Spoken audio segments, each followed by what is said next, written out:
Polygraph test, narco analysis और brain mapping जैसे techniques court में कम्प्लीटली एडमिसिबल नहीं हैं, लेकिन फिर भी सीनियर पुलिस ऑफिसर्स और फोरेंसिक एक्सपर्ट्स ऐसा मानते हैं कि ये टेस्ट्स इन्वेस्टिगेशन में बहुत इम्पॉर्टेंट रोल प्ले करते हैं। और आज हम एक ऐसे ही केस के बारे में डिस्कस करने जा रहे हैं जिसे सॉल्व करने में इन टेस्ट्स ने बहुत अहम भूमिका निभाई है। Hello everyone, I am Ankita Sinha. Welcome to my channel crime and forensic. Crime एक ऐसा बिहेवियर है जो किसी दूसरे पर्सन या किसी कम्युनिटी को हार्म करता है और क्राइम कमिट करने वाले को उसकी सज़ा भी मिलती है।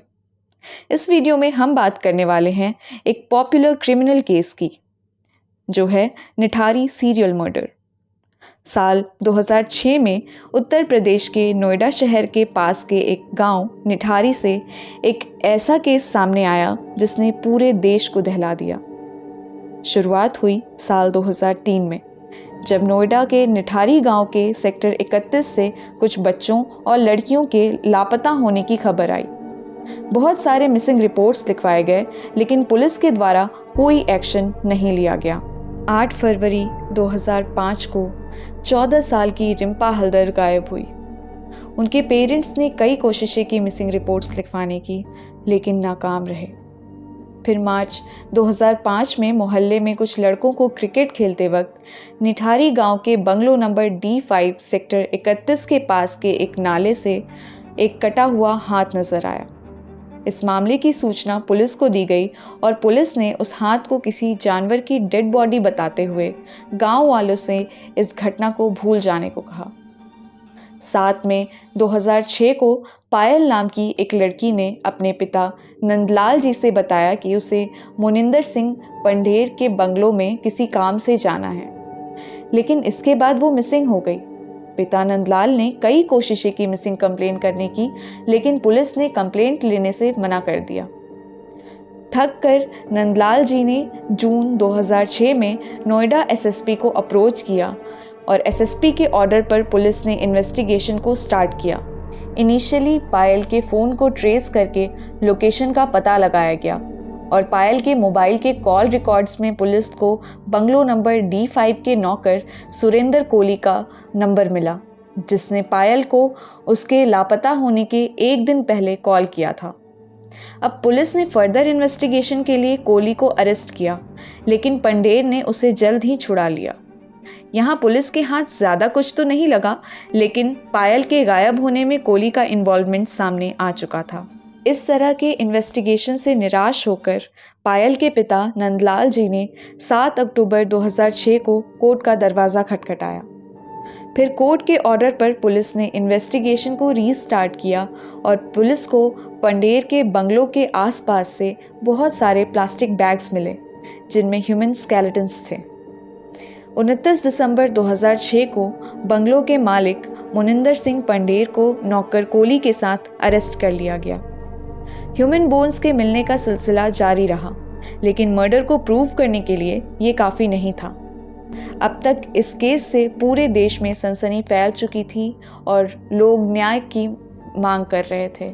बाद में पब्लिक के दबाव में आकर मामला CBI को सौंपा गया।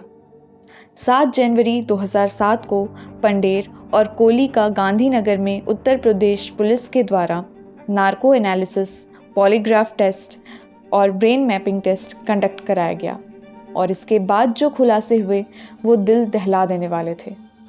CBI ने बताया कि कोहली वॉज अ नेक्रोफीलिया एक ऐसा डिसऑर्डर है जिसमें पर्सन डेड बॉडी के साथ सेक्सुअली अट्रैक्ट होता है, and also he was suffering from necrophagia, a disorder in which a person eats human flesh. Kohli ने कन्फेस किया कि उसने पायल का गला दबाया, उसका रेप किया, मर्डर किया और डेड बॉडी के टुकड़े करके फेंक दिया। उसने बताया कि फरवरी 2005 से नवंबर 2006 के बीच उसने कई महिलाओं और बच्चों को फुसलाया, उनका गला घोंटा, बलात्कार का प्रयास किया, उनके साथ बलात्कार भी किया और उनकी हत्या कर दी। चाकू और कुल्हाड़ी की मदद से उनके कई टुकड़े भी किए। 60 वर्षीय पंढेर पर कॉल गर्ल्स खरीदने, पुलिस अधिकारियों को रिश्वत देने और कोली द्वारा किए गए क्राइम के सबूतों को नष्ट करने का आरोप लगाया गया। निठारी हत्याकांड के सिलसिले में टोटल 19 मामले दर्ज किए गए। इनमें से 16 मामलों में कोली के खिलाफ चार्जशीट फाइल किए गए। उनमें से 13 में उसे दोषी ठहराया गया और सबूतों के अभाव में 3 में बरी कर दिया गया। पंडेर के खिलाफ 6 मामले दर्ज किए गए और 3 मामलों में उसे दोषी पाया गया। 13 फरवरी 2009 को स्पेशल सीबीआई कोर्ट ने कोली को 2007 में किए गए 14 वर्षीय रिम्पा हल्दर के रेप और मर्डर के लिए दोषी ठहराया और मौत की सज़ा सुनाई। लेकिन 7 जनवरी 2010 को सुप्रीम कोर्ट ने इस सज़ा पर रोक लगा दी। 10 सितंबर 2009 को इलाहाबाद हाई कोर्ट ने मोनिंदर सिंह पंडेर की मौत की सज़ा को खारिज करते हुए बरी कर दिया, क्योंकि शुरुआत में इन्वेस्टिगेटर्स ने उसे मेन सस्पेक्ट नहीं बताया था।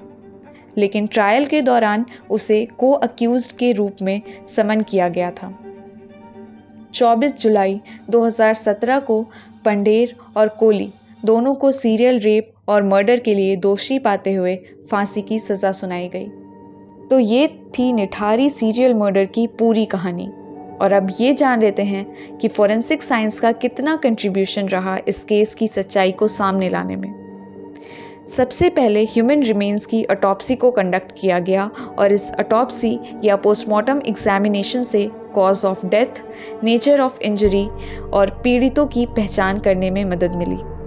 इस एग्जामिनेशन के दौरान इस केस से जुड़े सभी क्रूशियल इंफॉर्मेशंस मिले, जैसे pattern of abuse, murder and brutal nature of crime. Crime scene analysis. Initially forensic experts की टीम ने क्राइम सीन पर मिले फिजिकल एविडेंसेस का कलेक्शन एंड एग्जामिनेशन किया और इस एनालिसिस ने क्राइम सीन रिकंस्ट्रक्शन और कोर्ट ट्रायल में काफ़ी मदद की। DNA analysis. क्राइम सीन पर मिले ह्यूमन रिमेन्स से विक्टिम्स का आइडेंटिफिकेशन करना पॉसिबल हो पाया। Forensic anthropology. स्केलेटल रिमेन्स से विक्टिम का एज, सेक्स और दूसरे कैरेक्टरिस्टिक्स का पता लगाया गया। Facial reconstruction.